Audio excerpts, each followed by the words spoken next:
Assalamualaikum warahmatullahi wabarakatuh. Waalaikumsalam.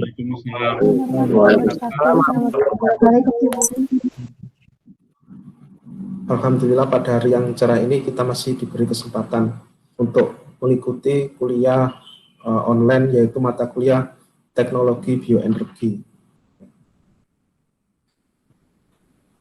Oh ya, untuk VLM-nya kan sudah bisa diakses, jadi sampai minggu ke-3 ya, karena ini sebenarnya minggu ke-4, tapi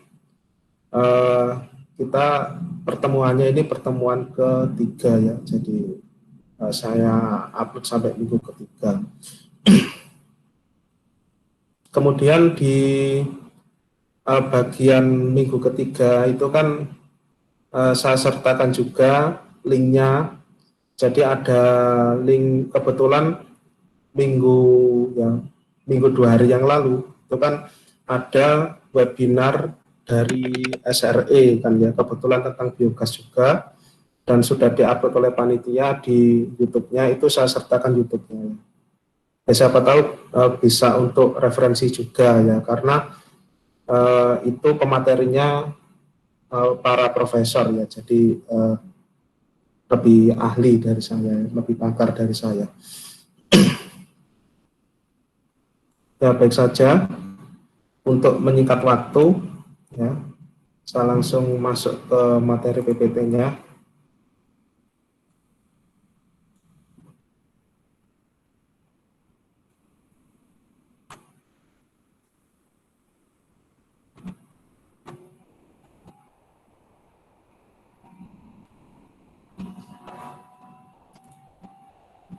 Untuk PPT saya, apakah sudah bisa dilihat? Bisa, Pak. Bisa, Pak. Sudah, Pak. Bisa.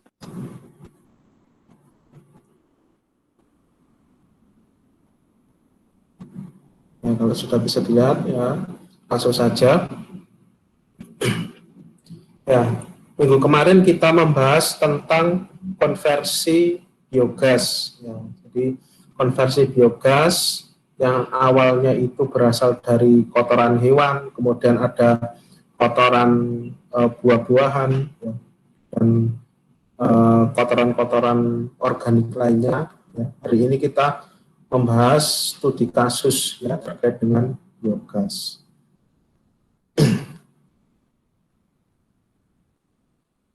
Studi kasus yang pertama, ya ini saya ngambil dari beberapa jurnal ya. Ini ya di akhir nanti ada referensinya ya, ada citasinya nanti. Pada saat ini di kawasan usaha peternakan sapi potong, jumlah populasi sapi pada RT 5 RW 2 di Desa Bukanagara Potong 70 ekor. Ya. Jadi jumlah sapinya itu 70 ekor. Kotoran ternak sapi potong di Desa Bukanara sudah digunakan untuk kompos, sedangkan sisanya dibuang. Lalu pada alat digester secara aktual mendapatkan volume sebesar 1.823 meter kubik dan memiliki densitas hasil analisa Pertamina 0,989 kg per meter kubik. Nah ini, jadi kotoran itu diproses ya di dalam digester, kemudian dia volume aktual itu volume nyata ya, kita mengukur sendiri. Itu 1.823 meter kubik. Kemudian ini densitasnya ini juga densitas aktual juga ya, 0,898 kg per meter kubik. Namun setelah dihitung secara teoritis didapatkan volume 3,56 meter kubik serta densitas 1,15 ya. Berarti ini 3,56 ini volume teoritis, 1,15 ini adalah densitas teoritisnya juga. Berdasarkan hasil riset sebelumnya, secara sederhana dapat dihitung potensi PLT BG, ya, BG-nya itu biogas sebagai berikut. Nah, ini. Nah, yang pertama itu menghitung potensi gas metana dari kotoran sapi. Ini citasinya ini ya, Fitra Diansyah 2019. PKS sama dengan PS kalikan A, di mana PKS itu adalah produksi kotoran sapi tiap hari, ya, satuannya kilogram per hari. PS itu singkatan dari populasi sapi, satuannya ekor. A itu rata-rata kotoran sapi per hari yaitu 25 kg per hari. Berarti produksi kotoran sapinya berapa? Ya kalikan aja populasi kalikan jumlah kotorannya. 70 kalikan 25 ya dapatnya 1.750 kg per hari. Ini potensinya ya. Ya bayangkan kotoran sapi 1,7 ton itu kayak apa ya? Saya sendiri belum pernah lihat kotoran sapi sebanyak ini.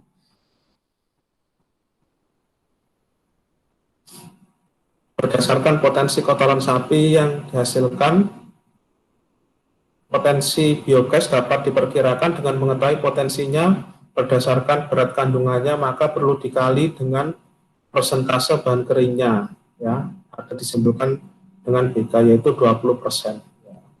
Ini 20% ini kira-kira. Jadi ada kotoran sapi, ya. Kotoran sapi itu kan masih basah kan ya.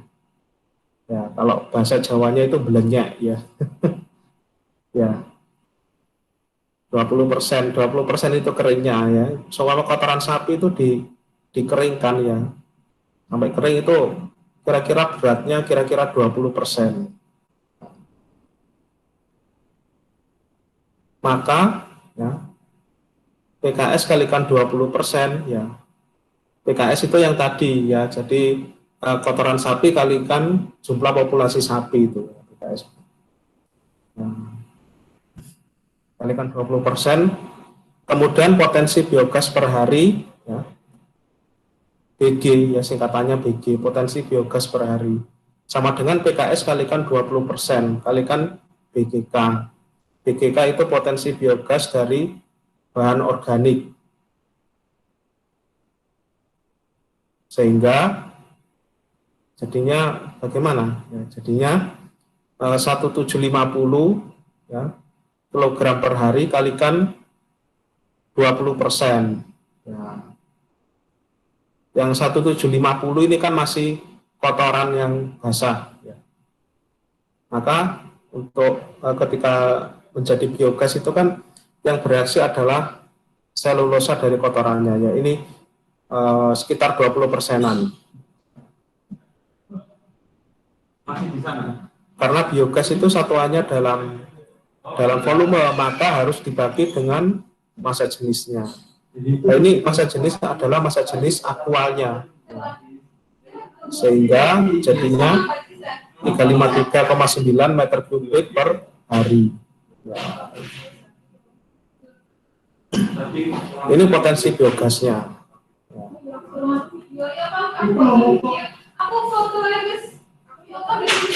Kemudian hasil potensi biogas akan dapat diketahui produksi gas metana dengan dikalikan kadar metana sebesar 52,2038%. Hasilnya Rosta 2012.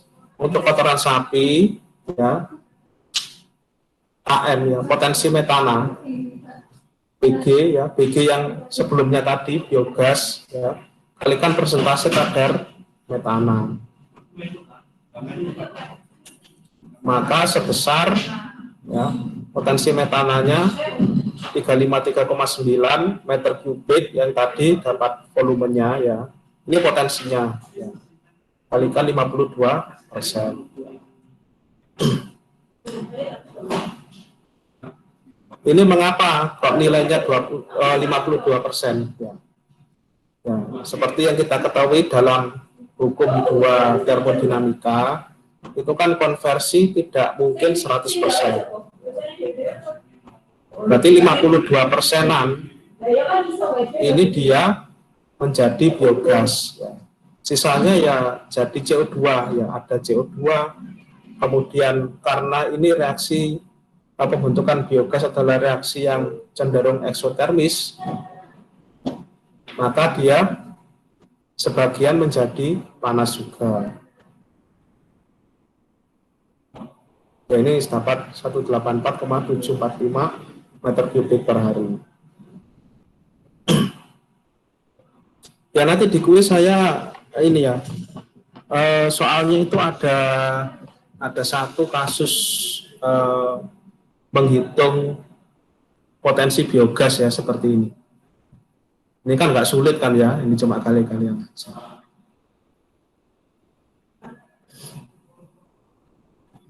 Nah, kemudian menghitung persen efisiensi alat digester dan persen rendemen. Persen efisiensi sama dengan massa produk praktek dalam kilogram per massa produk teori. Tadi kan di soal itu diketahui ada yang aktual, ada yang teoritis. Maka yang aktual dan yang teoritis dimasukkan. Ini ada di soal ya. 1,823 ini ada di soal. Densitas praktek itu yang aktual juga, ini ada di soal 0,989 ya. Kemudian per yang teoritisnya 3,56 kalikan 1,15 sehingga efisiensi alat digesternya ya itu sebesar 44,03%.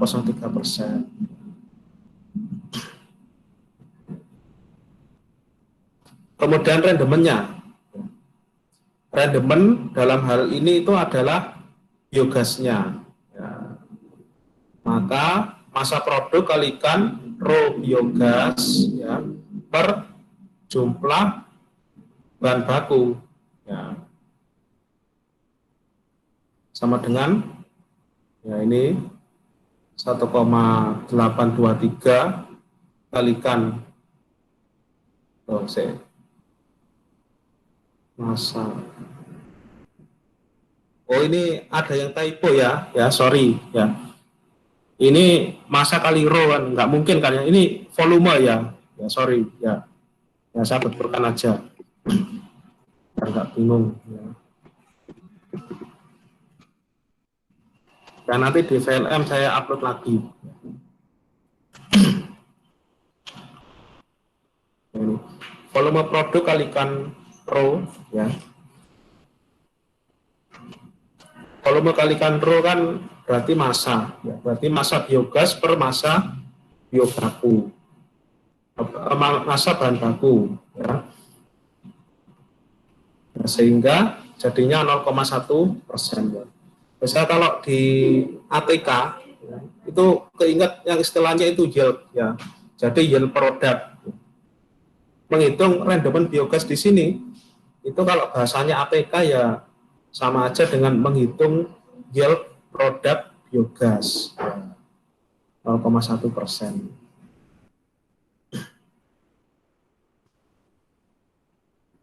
Ya 0,1% ini dari kan ini kan ya ada di kotoran itu ada selulosa, ada air, ada kotoran macam-macam ya. Jadi biogasnya cuma 0,1%.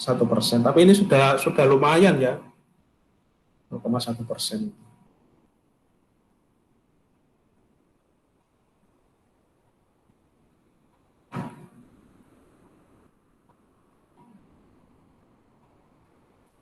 Ya, studi kasus 2. Nah, ini saya ngambilnya semuanya dari jurnal ya, nggak ada yang dari buku ya. Karena saya tidak punya buku khusus biogas ya, jadi saya ngambilnya dari jurnal. Pembangkit listrik tenaga biogas PLTBG di Desa Sukamantan, namanya kok Sukamantan ya. Ya. Termasuk kebutuhan dari peternakan setempat. Peralatan utama yang digunakan dalam pembuatan biogas adalah digester. PLTBG ini mendesain digester dengan volume biogas 1,87 meter kubik volume biogas aktual 1,728. Angkanya kok mirip seperti yang tadi ya. Densitas biogas aktual hasil analisa Pertamina 0,989. Oh iya, sama ini ya. Densitas biogas teoritis setara desain 1,35 kg per meter kubik. Peternakan tersebut pada tanggal 10 Januari 2022 memasok kotoran sapi sebesar 8 kg. Ya. Oh, ini ada masanya ya. Kalau yang tadi kan ini ya, ada masanya tapi beda ya. Maka tentukanlah yang pertama efisiensi digester pada tanggal 10 Januari 2022, kemudian persen rendemen biogas pada tanggal 10 Januari 2022. Nah, misalnya diketahui volume biogas aktual ya sekian, kemudian densitas aktualnya sekian, volume teoritisnya sekian, ya, densitas teoritisnya sekian, ini ada di soal semua, massa kotoran sapi 8 kilo.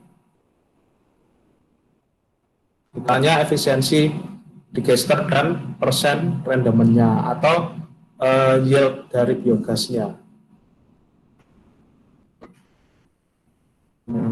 Di sini, ini rumusnya sama persis ya, sama yang kasus 1 tadi.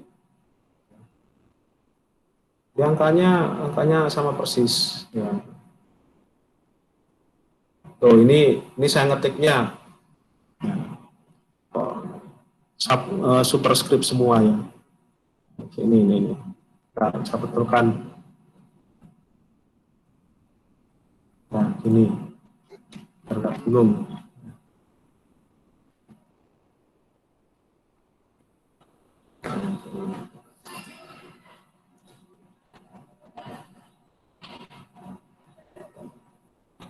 Ya, sama persen 67,7%. Kemudian persen rendemennya ya, maka massa produk kalikan salah juga. Ini saya copy paste sebelumnya ya, jadi salah ini. Volume kalikan rho ya, jadi massa.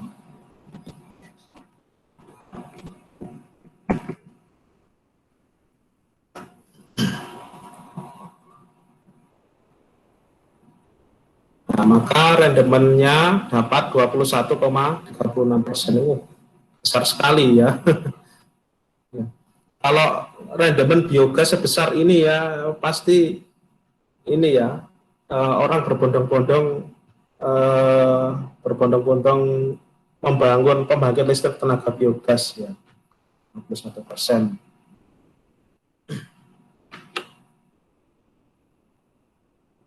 Ya, untuk contoh kasus yang pertama dan yang kedua ada pertanyaan. Sebelum lanjut ke contoh kasus yang ketiga, ini agak panjang ya yang ketiga.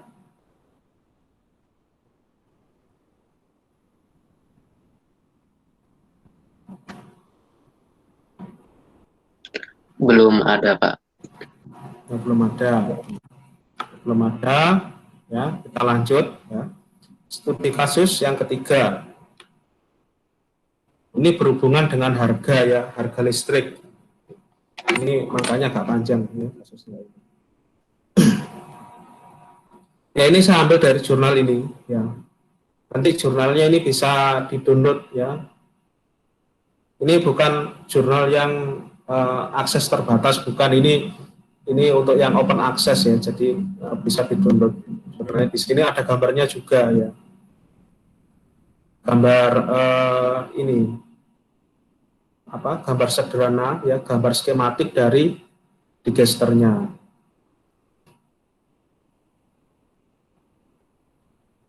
Ya, saya bacakan aja. Menurut data dari Badan Pusat Statistik, 34 pabrik industri kelapa sawit berada di Pulau Bangka. Dampak dari proses industri kelapa sawit mengakibatkan banyaknya limbah padat dan limbah cair kelapa sawit, di mana jika dibuang ke sungai maka akan mencemari sungai, dan jika dibuang ke tanah maka maka tanah tersebut akan terkontaminasi. Sehingga untuk mengurangi atau meminimalisir dari dampak lingkungan, dilakukan kajian secara teknis pemanfaatan limbah cair agar gas metana dari proses fermentasi tersebut dapat menghasilkan energi listrik. Ya. Idenya bagus ya, bisa dibuat ide PKM ini ya. Ya, ya dari ngajar ini saya kepikiran loh ada ide bagus. Nah, ya PKM apa? PKM PE bisa ya, PKM GT ya, GFK juga bisa. Ya. Dan dari segi kajian keekonomian akan mendapatkan keuntungan jika biogas diolah untuk konsumsi generator, kemudian hasil KWH dijual ke PLN. Ini jadi solusinya ini membangun pembangkit listrik tenaga biogas ya, intinya larinya ke situ. Dari hasil penelitian Rusen 2017, ini jumlah sapi yang terdapat di DPG sebanyak 206 ekor, banyak sekali ya sapi ini banyak. Dengan potensi biogas 20 meter kubik. Dari jumlah kotoran sapi yang dihasilkan sebanyak 2.500 kg per hari, generator gas yang digunakan berskala menengah sebanyak 1 unit, menyesuaikan potensi biogas 20 meter kubik dengan output daya keluar sebesar 4.800 watt. Ya, lumayan ini ya. Bisa untuk menyalakan, kalau satu desa sih kurang ya. Paling ya 4.800 watt itu sekitar 20 KK ya, 20 rumah ya. Dan waktu pemakaian 12 jam per hari. Energi keluar selama 12 jam sebesar 67,75 kWh. Wah, besar ya. Energinya ini satuannya kWh loh ya. Dan biaya perencanaan investasi perencanaan modal awal 155 juta. Wah. Ini yang mahal ini paling generatornya. Dan biaya total sebesar 214 juta. Sedangkan perbandingan listrik dengan PLN per harinya 10 juta. Per bulannya 300 ya, per harinya 10.000 ya, 10.670. Per bulannya 320.000. Per tahunnya 3,8 juta, per 10 tahunnya 38 juta. Ya ini saya nebak ini akhir-akhirnya ini membandingkan ya. Jadi kalau dengan biogas apakah jadi lebih murah atau malah jadi lebih mahal. Metode yang akan digunakan dalam penelitian kajian secara teknis ialah melakukan pengumpulan data tandan buah segar sawit yang diolah oleh pabrik kelapa sawit. Selanjutnya melakukan analisis mencari rasio tandan buah sawit terhadap POME. POME itu limbah cair ya, jadi limbah cair dari pabrik kelapa sawit. Ya, itu POME. P-nya itu palm ya, O-nya itu oil.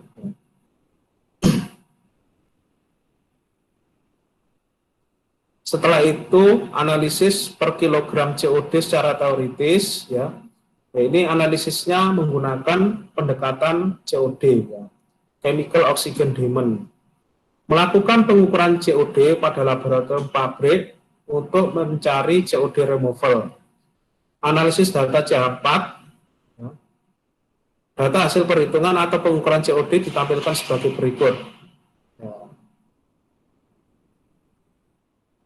Nah, ini ada tanggalnya, kemudian ada rata-ratanya, pengukurannya 2 kali ya. Ini adalah COD inlet. Ya. Nah, ini kemudian ada CB2 dan CB3. Ini maksudnya ini beda lokasi ya. Jadi kalau sampling ya. Kalau sampling itu kan tidak hanya satu lokasi, misalkan areanya luas gitu ya. Berarti kan diambil beberapa lokasi yang dapat mewakili. Ini maksudnya COD inlet untuk POME ya. Kalau COD inlet itu berarti limbah cairnya itu barusan keluar dari pipa ya, baru saja keluar dari pipa. Kemudian kalau COD yang CB3 dan CB4 ini ketika POME itu sudah masuk ke kolam ya, masuk ke kolam dan apa ya, menyebar ya di seluruh bagian kolam, maka ini disampling ya. Datanya hasilnya ada ini ya, CB3 dan CB4 ini. Kalau kosong ini memang tidak disampling ya ini. Ini entah karena apa ya. Ini seharusnya bisa disampling juga ya. Ini cuma kosong ini ya.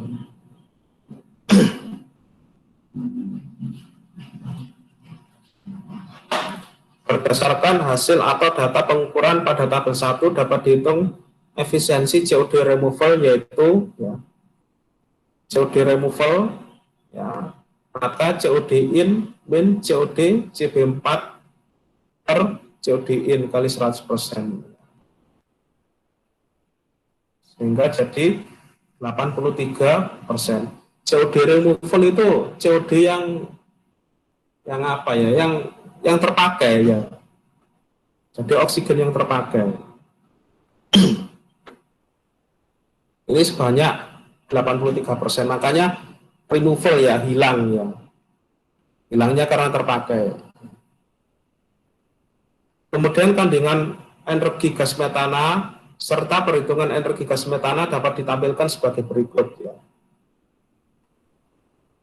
Gas metana ini kalau komposisinya 65%, nilai kalor rendah atau LHV ya. LHV itu singkatan low heating value ya. Kalau di termo mungkin kalian pernah dengar istilah HHV dan LHV. Kalau HHV itu high heating value ya. Bedanya LHV sama HHV itu pada kalor laten ya. Kalau HHV ya itu dia dihitung dengan kalor latennya juga ya. Nah, kalor laten itu kan kalor ketika dia berubah fasa gitu ya. Kalau gas metana ini enggak ada HHV-nya. Ya. Karena apa? Karena dia wujudnya sudah gas ya. Tapi kalau bensin ya ada LHV dan ada HHV. Karena metana itu kan gas ya. Kemudian dia terbakar jadi CO2 dan H2O, jadi gas juga ya.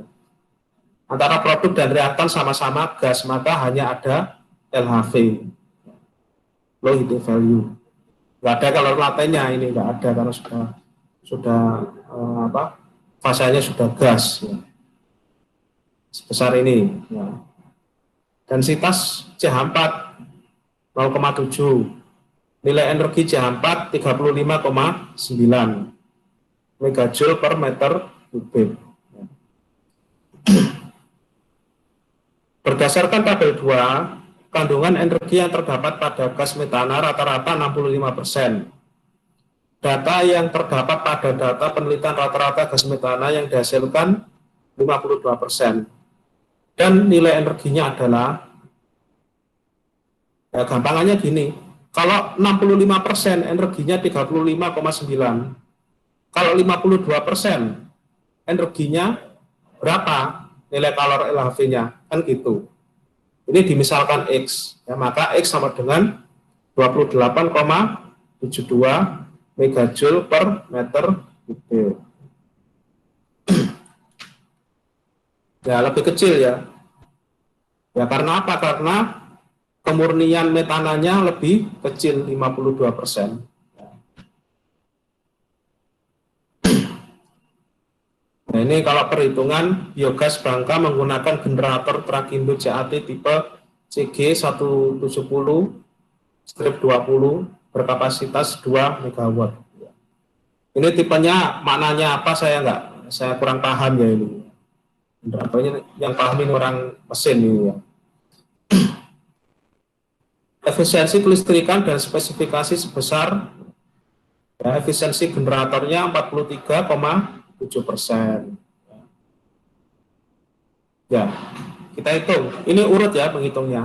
Dari aliran limbah cair harian 33 ton. FFB itu ini ya, apa? Fruit fresh ya. Fruit fresh branch ya. Jadi dia ini ya, padatan ya, wujudnya padatan, kemudian dia yang terlarut ke dalam air ya, jadi limbah cair ya, atau pomenya ya. Ini FFB per jam kalikan 589 per jam, 589 jam per 31 hari, kalikan 0,71 meter kubik pome per hari. Ini volumenya. Sehingga jadinya 445,17 meter kubik pome per hari. Wah, besar sekali ya. 445 meter kubik itu lumayan ya, besar ini. COD loading ya. COD loading ya, 86 meter 86 miligram per liter ya. Berarti ada 86 miligram oksigen yang terlarut di dalam 1 liter limbah cair. Ya. Kalikan volume limbah cairnya, ya ini konversinya, ya. Ini yang dua di belakang ini konversinya, ya jadinya 38.492,5 kg COD per hari. Produksi CH4-nya, ini kan ya, COD-nya dapat ini, seret ke sini. Ya. Masukkan, kemudian ini 83 dari mana? 83 itu dari perhitungan sebelumnya. Nah ini COD removal ya.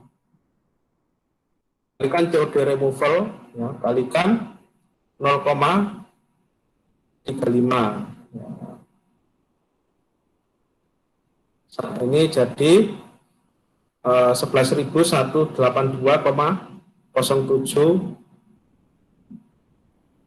ya.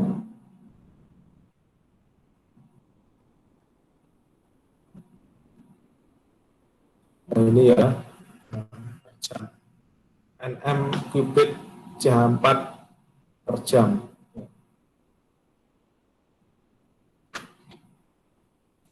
Nah, sehingga kapasitas pembangkitan daya ya sebesar tadi yang 11.000 tadi, kemudian kalikan 28, ini dari perhitungan sebelumnya juga ya, 28 ini ya, dari nilai LHV-nya kan 43,7%. 43,7% itu adalah efisiensi generator. Bagi ya ini faktor konversi aja ya ini. Karena ini satuannya megawatt ya. Megawatt itu kan joule per second, maka harus dijadikan second ya.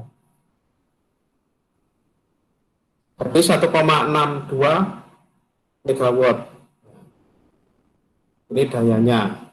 Kemudian kalau dikonversikan ke KWH ya, KWH atau MWH, megawatt hour ya, ketambahan hour ya, berarti kalau ketambahan hour dia dikalikan 24 jam sehingga jadi 38.880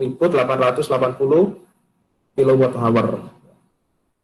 Perhitungan tarif pembelian PLN untuk tegangan menengah per hari 38.880 kalikan 1,500 ya, 1.575 rupiah per kWh. Ya, jadinya 61.236.000. Menurut Peraturan Menteri SDM nomor 27 per garis miring 2014 mengatur feed-in tarif untuk energi terbarukan dari biomasa ke biomasa dan biogas tegangan menengah ya, sebesar ini ya. Dan untuk tegangan rendah sebesar ini. Ya, ini jadi referensinya ya.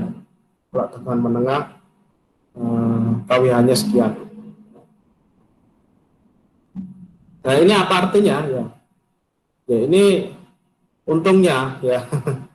Nah, berarti dari sini ya. Ya, ini PLN diuntungkan ya. Diuntungkan sebesar bukan ini ya. Maksudnya yang untung itu masyarakatnya ya. PLN-nya juga untung kalau PLN-nya ikut membangun pembangkit listrik tenaga biogas ya. Jadi untungnya 61 jutaan.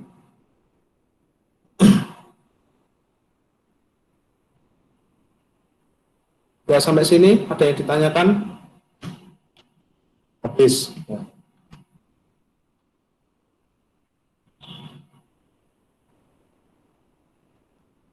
Ya, ini bisa dibaca sendiri ya. Untuk perhitungannya yang sudah ya, tadi ada yang typo yang nanti saya upload lagi. Nah, kemudian saya kan belum memberikan ini ya, belum memberikan tugas ya. Ya, tugasnya ini ya.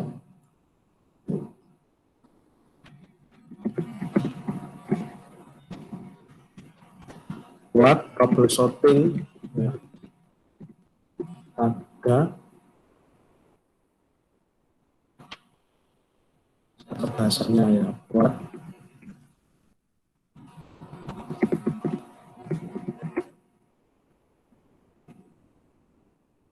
permasalahan pada biogas dan cara mengatasi permasalahan tersebut.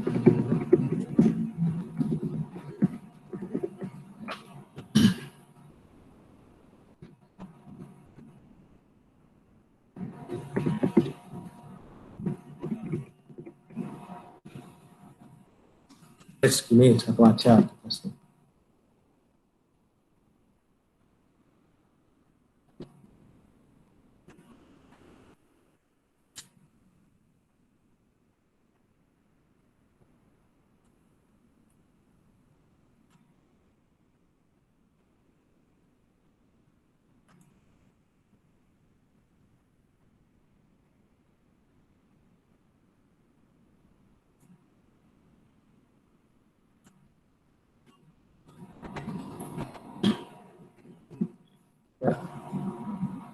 Ya, ini jadi saya kasih tugas ya, karena kan saya butuh nilai tugas juga ya. Jadi tugasnya nggak sulit ya, ini buat permasalahan konversi pada biogas dan cara mengatasi permasalahan tersebut. Permasalahannya ini permasalahan yang terkait dengan teknik kimia ya, jadi nggak boleh misalkan permasalahannya sapinya kurang ya, itu beda ya. Kalau itu urusannya orang peternakan ya, kalau itu. Permasalahannya misalkan sapinya makannya dikit, ya itu nggak boleh ya pakai permasalahan seperti itu ya. Permasalahan teknik kimia ya misalkan seperti ini biasanya biogas itu permasalahannya itu yieldnya rendah ya misalkan ya. Ya, pada digesternya itu misalkan dia kondisinya terlalu asam ya sehingga banyak bakteri-bakteri yang mati ya di dalam digester itu ya. Kalau bakterinya mati maka yield produk biogas itu jadi rendah. Nah, faktor pH ya. Faktor lainnya ya ada yang misalkan gini ya. Kemurnian biogasnya cuma 40% ya. CO2-nya terlalu banyak yaitu cara mengatasinya bagaimana ya, nanti kalian cari. Ya nggak harus satu ya, semakin banyak semakin bagus ya. Misalkan kalian menemukan 10 ya, 10 troubleshooting ya, permasalahan dan penyelesaiannya ya, ya tidak masalah ya, tambah bagus ya. Kalau misalkan ada citasinya ya, karena merujuk dari suatu jurnal atau dari buku, dalam sertakan daftar pustaka pada halaman terakhirnya.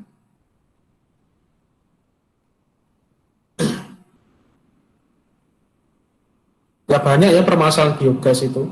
Ya. Ada juga itu permasalahan biogas itu yang ini apa?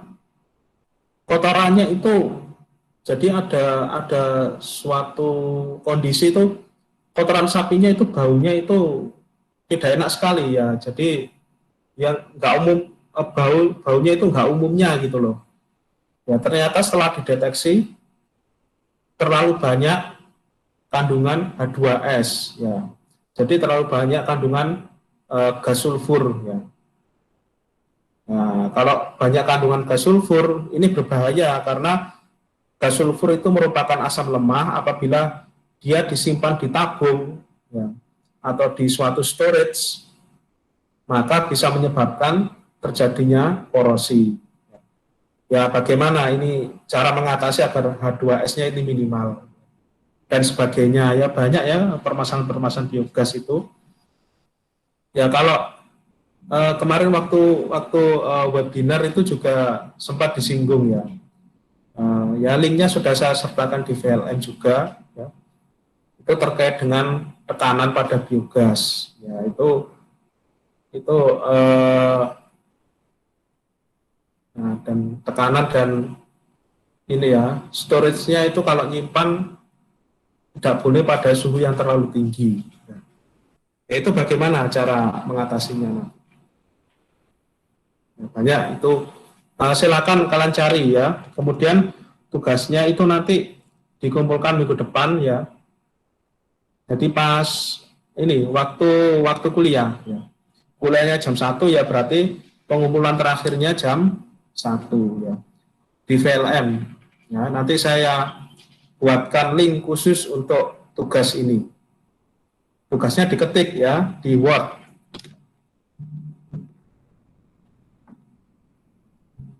Ya di Word aja ya. Kalau soalnya siapa tahu kalau tahun depan itu kalau tugasnya bagus itu bisa saya ambil kemudian saya gunakan sebagai bahan materi ya untuk mata kuliah tahun berikutnya. Ya, sampai sini ada pertanyaan?